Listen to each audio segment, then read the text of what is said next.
Hello बच्चों, आज हमारे साथ एक महान शख्सियत जो खुद आईआईटी जेईई एडवांस में जिनकी ऑल इंडिया रैंक 41 है और मेंस में इनकी रैंक 71 है, एनएसओ में ऑल इंडिया रैंक 4th है और इन्होंने आईआईटी बॉम्बे से सीएस डिपार्टमेंट जो कि ड्रीम डिपार्टमेंट होता है बच्चों का, उससे बीटेक करके गूगल, गोल्डमैन सैक और ओरेकल जैसी कंपनियों में जॉब करके अभी ये टीचिंग कर रहे हैं। और जब से इन्होंने शुरू किया है पढ़ाना तब से बच्चा बच्चा हो गया है फिजिक्स का दीवाना। और इनकी एक टैगलाइन भी है कि फिजिक्स वही जो दीवाना बना दे। आज हम सर से पूछेंगे कि जेईई नीट में कैसे टॉप रैंक्स लाई जाए। सारा मूल मंत्र आज की इस वीडियो में हम जान लेंगे सर से। तो ये वीडियो जो है बच्चों के लिए तो बहुत इंपॉर्टेंट है ही, पेरेंट्स भी इसको जरूर देखें। तो हम सर से बात करते हैं। सर, क्या एक एवरेज बच्चा आईआईटी और नीट जैसा टफ एग्जाम क्रैक कर सकता है? बच्चों बहुत बहुत बहुत स्वागत है सबसे पहले तो देखिए, इसको बच्चे नोट भी कर सकते हैं। आईआईटी जेईई और नीट जैसे एग्जाम्स को क्रैक करने के लिए बच्चे और सिस्टम दोनों की तरफ से कुछ चीजें रिक्वायर्ड है। बच्चे की तरफ से 3 चीजें रिक्वायर्ड है और सिस्टम की तरफ से 6 चीजें रिक्वायर्ड है। देखिए बिल्कुल स्पेसिफिक अगर अपन बात करें, बच्चे के लिए एक तो उसका सपना बहुत स्ट्रांग होना चाहिए, दिल में आग बहुत स्ट्रांग होनी चाहिए, नहीं मेरे को तो क्रैक करके ही दिखाना है, 2 साल की लंबी लड़ाई में बहुत अच्छे से लड़ूंगा। दूसरी चीज कंसिस्टेंसी होनी चाहिए। यार मैं आज पढ़ लिया, कल नहीं पढ़ा, आज मोटिवेशन आई है, कल नहीं रहा, वैसे नहीं चलेगा। और तीसरी चीज है एकदम उतार चढ़ाव से घबराने चाहिए, क्योंकि अब 10th से जिंदगी अलग होने वाली है। देखिए है ना, 10th में तो इतनी परसेंटेज, जेईई बहुत लो स्कोरिंग एग्जाम है, कई बार टेस्ट में ऊपर नीचे भी नहीं आएंगे, तो मतलब जो है ना, छोड़ना नहीं है, क्विट नहीं करना है, बस आप फिर सेलेक्ट हो जाओगे आपकी तरफ से। अब सिस्टम की बात करें, सिस्टम से 6 चीजें जो है ना, जहां वो पढ़ना चाहते हैं तो टॉप रैंक्स आती हैं। तो एवरेज क्या मतलब, सो कॉल्ड जिसको दुनिया एवरेज बोलती है, मेरे लिए तो कोई बच्चा एवरेज नहीं होता जो ये 3 चीजें कर ले। जिसने मेहनत करने की ठान ली ना, मैं आपको ऐसी ऐसी स्टोरीज बताऊंगा जिनकी मतलब जैसे मैंने बात करी, आप भी दंग रह जाओगे कैसे इन बच्चों ने क्रैक मारा। सिस्टम की तरफ से 6 चीजें होनी चाहिए। एक सबसे बड़ी चीज, जो बच्चे तैयारी कर रहे हैं ना, उनके पास में टॉप टीचर्स होने चाहिए। देखिए टीचर्स का बहुत बड़ा रोल होता है, क्योंकि इसमें एक्सपर्ट फैकल्टीज चाहिए। एक्सपर्ट मतलब जिन्होंने एक तो खुद ने क्रैक करा हो और जिनके पढ़ाए हुए बच्चों ने क्रैक करा हो, तो भाई टॉप फैकल्टीज। दूसरा, प्रैक्टिस मटेरियल बहुत अच्छा होना चाहिए, टेस्ट सिस्टम इन प्लेस होना चाहिए, रिवीजन मैकेनिज्म होना चाहिए, डाउट सॉल्विंग होना चाहिए, पूरा प्रॉपर ढंग से बच्चे के डाउट हो जाए, ऐसे डाउट काउंटर्स भी जाके उसको लाइन में नहीं लगना पड़े, बहुत टाइम वेस्ट होता है ना। और छठी जो सबसे इंपॉर्टेंट चीज जो मुझे लगती है कि एक उसके साथ में पूरे 2 साल में उसके साथ में सपोर्ट होना चाहिए। उसको कहते हैं ना, एक मेंटर होना चाहिए, कोई सपोर्ट सिस्टम होना चाहिए जो उसको मोटिवेट करे, क्योंकि एग्जाम में डीमोटिवेशन ही बहुत होता है, सबके साथ होता है। मेरे साथ भी हुआ था भाई, बहुत हुआ था, एक बार नहीं। लेकिन मेरे साथ में एनके गुप्ता सर थे, मतलब उनको 35 साल का पढ़ाने का एक्सपीरियंस है, खुद आईआईटी कानपुर से मेरे पापा भी हैं, आपको तो पता ही है। तो ये चीजें बच्चा क्रैक मार सकता है। और कोई बच्चा ऐसे नहीं सोचे मैं एवरेज हूँ, मैं क्रैक मार सकता हूँ, नहीं मार सकता हूँ। विप्लव की मैं आपको बात बताऊं, उसको तो जब वो एडमिशन लेने गया था ना, वो ऐसे बैकग्राउंड से, उसको तो लोगों ने बोल दिया था भाई तू तो स्टेट कॉलेज में भी सेलेक्ट नहीं होगा, तू तो छोड़ आईआईटी तो। और आज वो आईआईटी बॉम्बे में बैठा हुआ है। साहिल की मैं बात बताऊं, उसके पेरेंट्स नहीं है, वो मतलब उसके रिश्तेदार तक ये बोलते थे तेरा क्या होगा। और वो पहले साल में 12th के साथ में वो आज मौलाना आज़ाद मेडिकल कॉलेज में बैठा हुआ, इंडिया के टॉप मेडिकल कॉलेज। तो भाई कोई एवरेज नहीं होता, हर बच्चा कर सकता है, हर बच्चा कर सकता है, इरेस्पेक्टिव ऑफ उसने अभी तक क्या किया। तो जैसे सर ने बताया कि स्टूडेंट के अंदर 3 क्वालिटीज होनी चाहिए और जो सिस्टम जिसके साथ वो जुड़ना चाहता है वो सिस्टम उसको 6 चीजें प्रॉमिस करे, तब उसका सिलेक्शन और उसकी टॉप रैंक बिल्कुल पक्की है।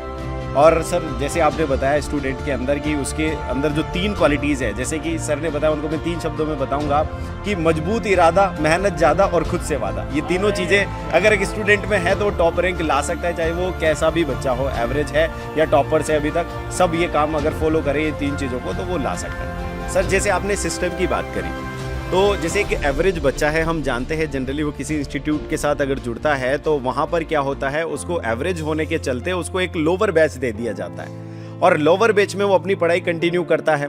उसके बाद क्या लोअर बैच का जो बच्चा है वो अच्छा अपना जो सिलेक्शन है या अच्छी जो रैंक है उसको इंश्योर कर सकता है क्या?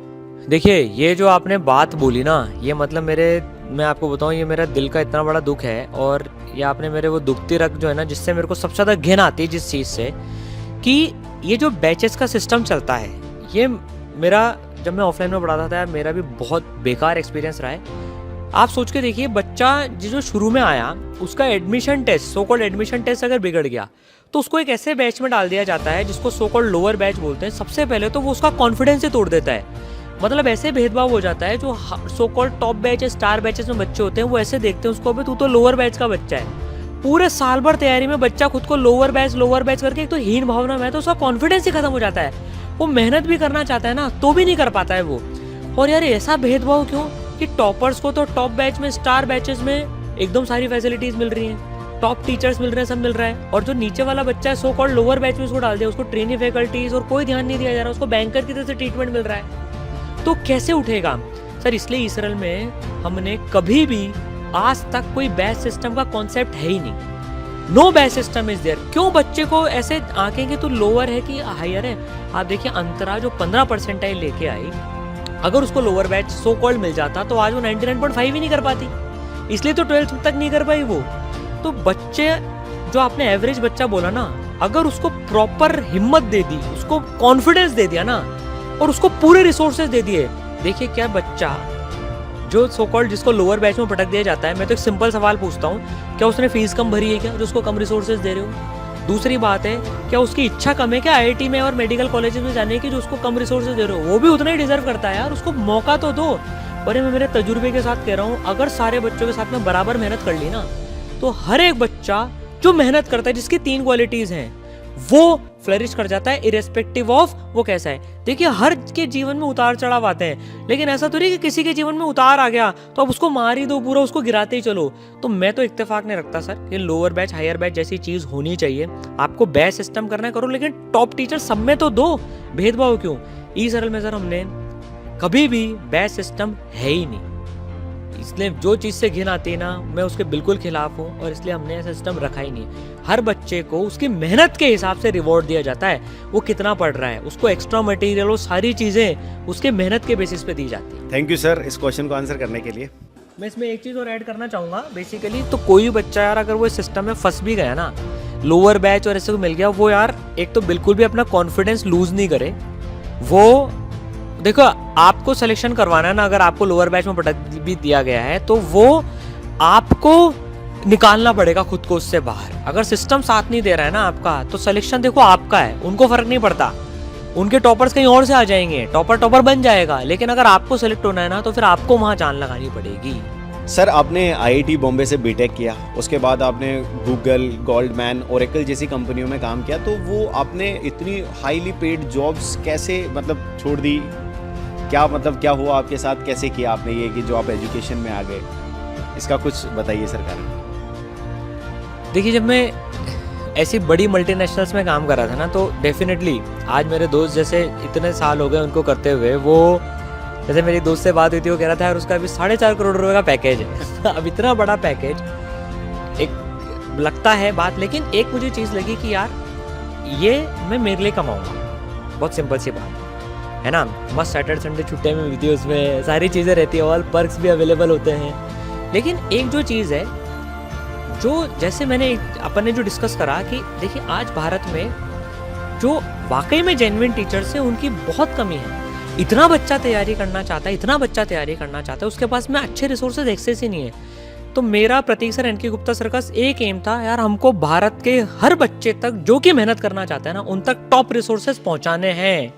मैं गूगल में देखो अपने लिए कमाऊंगा, कमा भी रहा था, ओरेकल में भी कमा रहा था, गोल्डमैन में भी कमा रहा था, लेकिन यहाँ पर जो चीज़ है ना, मैं यहाँ पर पता है वहाँ से ज़्यादा कमा रहा हूँ लेकिन मैं जो कमाने की बात कर रहा हूँ वो मैं पुण्य की बात कर रहा हूँ। मैं इसमें बहुत स्ट्रांग बिलीव करता हूँ। आज जब विप्लव का केस आया साहब, वो एक कच्ची बस्ती से, मतलब ट्राइबल एरिया से जो बच्चा जिसको सबने छोड़ दिया था, आज वो आईआईटी बॉम्बे में बैठा हुआ है।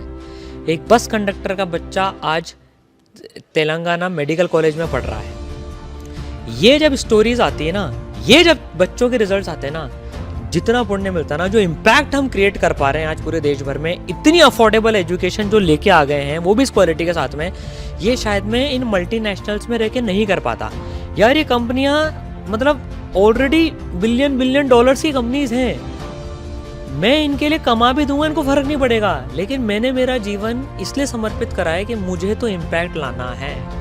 मैं आज शायद 100 गुना ज़्यादा पुण्य कमा रहा होगा जो वहाँ से कमाता। जैसा सर आपने बताया, एक ही परिवार के 3 लोग, आपके पापा एन के गुप्ता सर, वो खुद भी IITian हैं और वो बहुत अच्छी जॉब में थे उस समय भी, और आप छोटे सर प्रतीक गुप्ता सर, आप तीनों ने एक साथ जॉब को क्विट कर दिया और इस सिस्टम में आ गए। तो आपको एक भी बार ऐसा डर नहीं लगा कि अगर मान लो ये फेल हो गया तो फिर हमारा क्या होगा, फैमिली को कैसे संभालेंगे?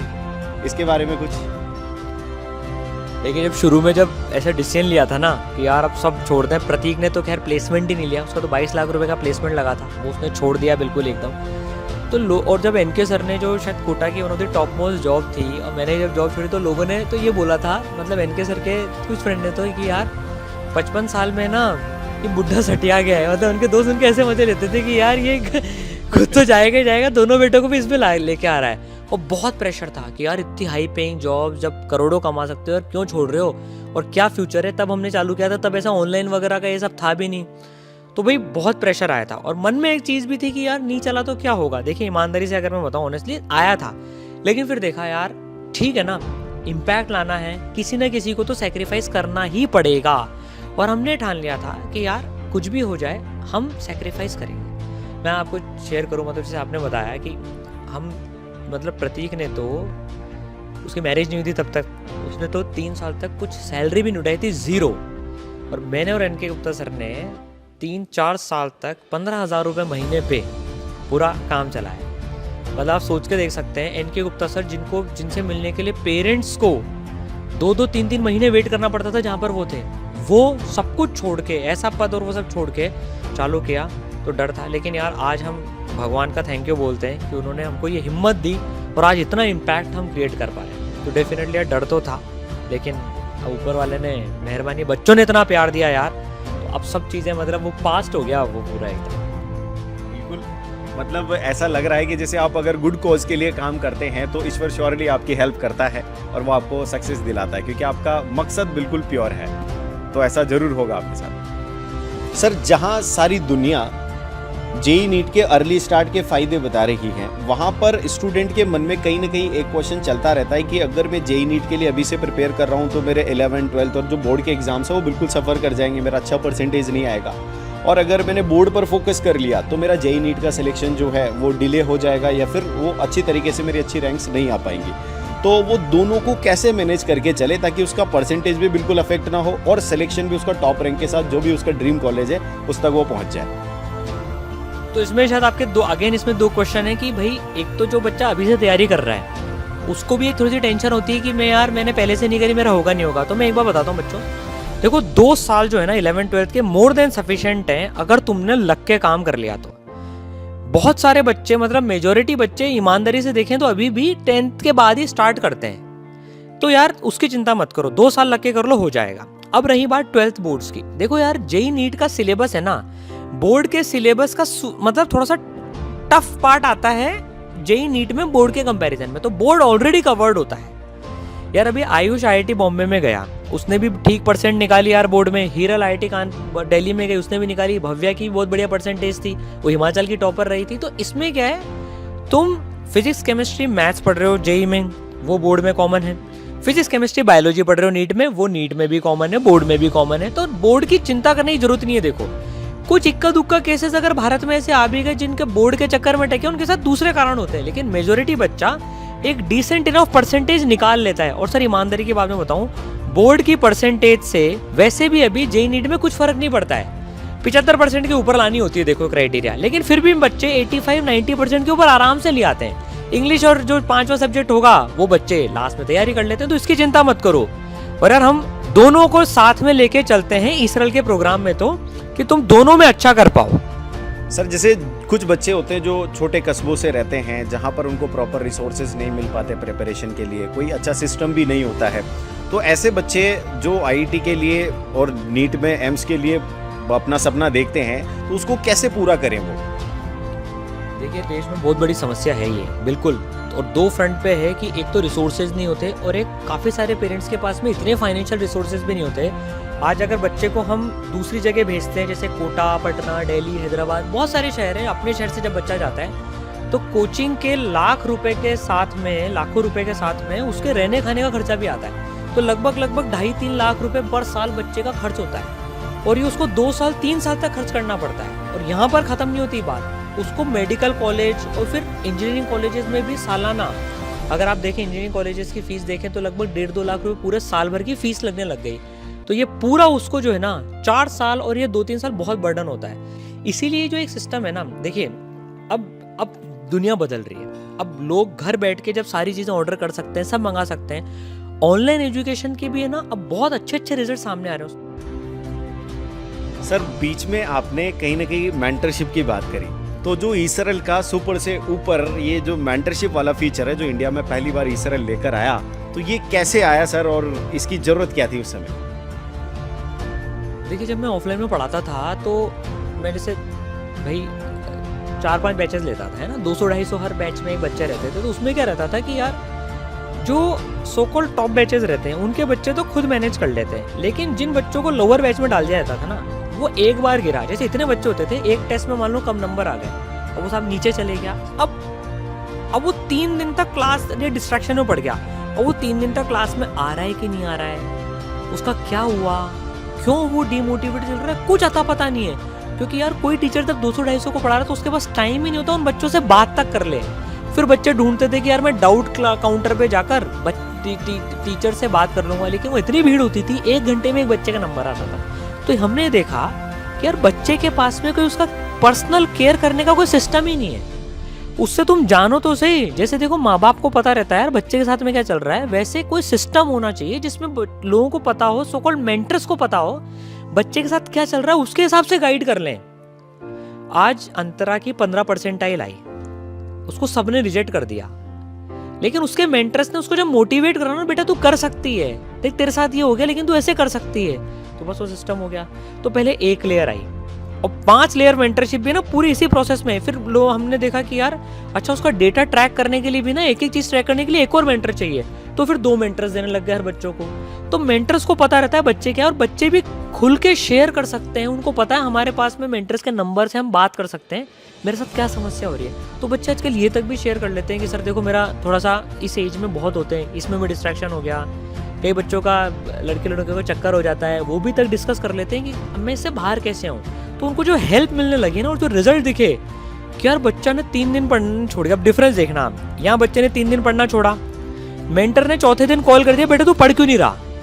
अब आप सोचो जो डिस्ट्रैक्शन में उस अंधकार में जा रहा था उसको मेंटर ने बाहर निकाल लिया वहां से, और अगर वहीं कोई ध्यान नहीं होता तो बच्चा चल जाता, 15 दिन भी कुछ नहीं करता, फिर महीने बाद शुरुआत में पकड़ ली गई चीज। फिर बच्चों ने बोला कि सर हमको तो अब मेंटर से ना आज मतलब अगर आज डाउट आ रहा है तो आज सर हमको वीडियो पे ही बात करनी है। तो इनके सर ने कहा बहुत बढ़िया, कोई दिक्कत नहीं है। 3 दिन के अंदर अंदर डेली मेंटरशिप का प्रोग्राम आ गया जहां मेंटर्स 1 घंटा रोज वीडियो कॉन्फ्रेंस से बात कर सकते हैं बच्चे के साथ। अब बात आती है कि बच्चों को टिप्स वगैरह कैसे मिले, तो फैकल्टीज के सेशंस होते हैं, तो चौथी लेयर आ गई। और सुपर मेंटरशिप प्रोग्राम है एक, तो उसके बारे में कोई बाद में बताऊंगा आपको। वो बच्चे के रैंक के बेसिस पे नहीं दिया जाता है, मेहनत के बेसिस पे उसको एक्स्ट्रा रिसोर्सेज देते हैं। तूने जितनी मेहनत करी है ना, क्योंकि इसमें में कोई बैच सिस्टम नहीं है, हमारे लिए सब बच्चे समान, इसलिए मेंटरशिप लाई गई कि हर बच्चे को एक पर्सनल सपोर्ट सिस्टम और केयर दी जा सके। दैट वाज द रीजन कि इंडिया में पहली मेंटरशिप ईसरन लेके आया। सर कुछ बच्चों का सपना होता है बचपन से ही कि वो मतलब ऐसे जो गवर्नमेंट की सिविल सर्विसेज होती हैं, जैसे आईएएस बने, आईपीएस बने, आईएफएस बने, तो वो बच्चे जो अपना सपना लेकर चलते हैं वो कहीं ना कहीं यूँ सोचते हैं कि यार ये जेई के साथ मेरा हो पाएगा या नीट के साथ मेरा हो पाएगा या नहीं हो पाएगा, या ऐसा तो नहीं दोनों ट्रैक बिल्कुल अलग अलग हैं, ये क्या है। तो इसके बारे में आप बच्चों को कुछ बताएं सर। देखिए बहुत बढ़िया क्वेश्चन पूछा आपने ये। देखिए अगर आपको यूपीएससी करनी है, आईएएस बनना है, तो वो आप ग्रेजुएशन करने के बाद करते हैं। मेरे इतने सारे फ्रेंड्स हैं जो मेरे साथ में आईआईटी बॉम्बे में थे, आज वो आईएएस ऑफिसर्स हैं। मतलब 5 तो मेरे बैच के ही मतलब लंगोटिया यार जिनको कहते हैं ना, आप देखो तो, और इतने सारे डॉक्टर्स भी बनते हैं। तो आप जेई नीट के साथ में भी बाद में इन कॉलेजेस के बाद में भी आईएएस की तैयारी डेफिनेटली कर सकते हैं और बन सकते हैं। ये तो आपकी ग्रेजुएशन है, वो उसके बाद का एग्जाम होता है और बहुत सारे बच्चे करते हैं, तो इसमें कोई कन्फ्यूजन ही नहीं है सर। इनफैक्ट इसमें तो अगर मैं आईआईटी और मेडिकल की बात करूँ, अगर आप ये एग्जाम क्रैक कर लेते हैं तो आपके लाइफ में एक बैकअप ऑप्शन की तरह से भी आ जाते हैं ये। और इनको काफ़ी प्रायोरिटी दी जाती है आईएएस के एग्जाम्स में भी, क्योंकि ये एक एग्ज़ाम ऑलरेडी क्रैक करके आए हैं। तो इसमें बेटा कोई दिक्कत नहीं है, मतलब आप जेईई नीट के बाद आईएएस की तैयारी बिंदास कर सकते हैं। सर जैसे बच्चों में क्रेज होता है कि हम इंजीनियर बनेंगे और आईआईटी में जाकर अपनी पढ़ाई करेंगे, जैसे डॉक्टर बनेंगे तो एम्स में जाकर अपनी पढ़ाई करेंगे, लेकिन ये एम्स में और आईआईटी में जाने के बाद इनकी लाइफ में ऐसा क्या चेंज होता है या क्या होता है वहाँ पर, वहाँ का सिस्टम क्या है, ये आप बताएं। तो यार बहुत मज़ा आता है कॉलेज में, मैं सही बता रहा हूँ। मतलब जो तुम्हारे मैं जब आईआईटी में गया था ना, तो पता है हमको एक बुक मिली थी, एक है ना, उसमें एक लाइन लिखी थी, बिफोर आईआईटी है ना, you lock yourself in the room, you lock yourself in the room, है ना, and after IIT, after getting into IIT it's same, you lock your room but only difference is this time you are outside the room. मतलब ऐसा होता है sir, इतनी activities होती है भाई। आईआईटी में जाने के पहले आप खुद रूम के अंदर बैठ के पढ़ते रहते हो, आईआईटी में और एम्स में आप देखोगे तो यार बच्चे रूम के बाहर ही रहते हैं। इतनी एक्टिविटीज़ होती हैं सर, पढ़ाई के अलावा भी इतने मज़े करते हैं बच्चे, स्पोर्ट्स क्लब, ये फलाना ढमाका। जैसे विप्लव बता रहा था कि 2 दिन उसको हुए नहीं थे आईआईटी में, उसको कैटरीना कैफ से मिलने का मौका मिल गया था। मतलब बताओ आप, तो यार बहुत मज़ा आता है, वर्थ इट है, वर्थ इट है। मतलब आपको मेरे हिसाब से तो 5 साल भी तैयारी करनी पड़े ना सर, तो भी आईआईटीज़ और एम्स और मेडिकल कॉलेजेस की लाइफ वर्थ इट होती है। बिल्कुल बिल्कुल सर, इसमें मैं एक बात ऐड करना चाहूँगा। जैसे हम मिडिल क्लास के जो लोग हैं, हम सपना देखते हैं आईआईटी में जाने का, और बच्चा अगर आईआईटी में पहुँच जाता है तो कहीं ना कहीं ऐसी उसकी लाइफस्टाइल होती है जो हम अपने खर्चे पर अफोर्ड ही नहीं कर सकते शायद। क्या आप भी ये बात मानते हैं सर? जाने के बाद कि पहले? जाने के बाद। नहीं, जाने के बाद देखिए, आप जाने के बाद बच्चे क्या हैं, वहाँ आईआईटीज़ में और मेडिकल कॉलेजेस में ना काफ़ी सारी स्कॉलरशिप्स भी होती हैं, मेरिट कम मीन्स की होती हैं, एलुमनाई फंड्स होते हैं। तो बाद में जैसे विप्लव को, अभी मैं आपको बताऊं, विप्लव ने एक चीज़ शेयर करी कि उसको अभी पूरे एलुमनाइज ने पूरी उसकी 4 साल की फंड दिया है, उसको लोन दिया है, वो भी इंटरेस्ट फ्री। उससे पूछा था तेरी स्टोरी क्या, तो पता उसने क्या करा, उसने बोला सर मेरी स्टोरी मैं क्या बताऊँ, तो इसराइल का वीडियो देख लो। तो उसने इसराइल का वीडियो चला दिया और उसको 0% पे पूरी उसकी 4 साल की पढ़ाई की स्पॉन्सरशिप मिल गई कि तो बेटा जब कमाने लग जाए तब चुका देना। तो बहुत फैसिलिटीज़ देते हैं एलुमनाइज भी, तो उसकी चिंता करने की ज़रूरत नहीं है। मतलब अगर आप आईआईटी तो मेडिकल कॉलेज में पहुंच जाते हैं तो फाइनेंशियल एस्पेक्ट्स बिल्कुल टेकन केयर हो जाते हैं, जाने तक की देरी है बस। बिल्कुल, और लाइफ हमारी संवर जाती है। बिल्कुल। तो थैंक यू सारांश सर, आपने बच्चों के लिए इतना आपका कीमती समय निकाला और बच्चों को गाइड किया, इसके लिए बच्चे आपको बहुत बहुत थैंक यू करना चाह रहे हैं। ऑल दी बेस्ट, तुम मेहनत करो, मचाओ, अपने और अपने पेरेंट्स का नाम रोशन करो, तुम मचा दोगे यार। All the best.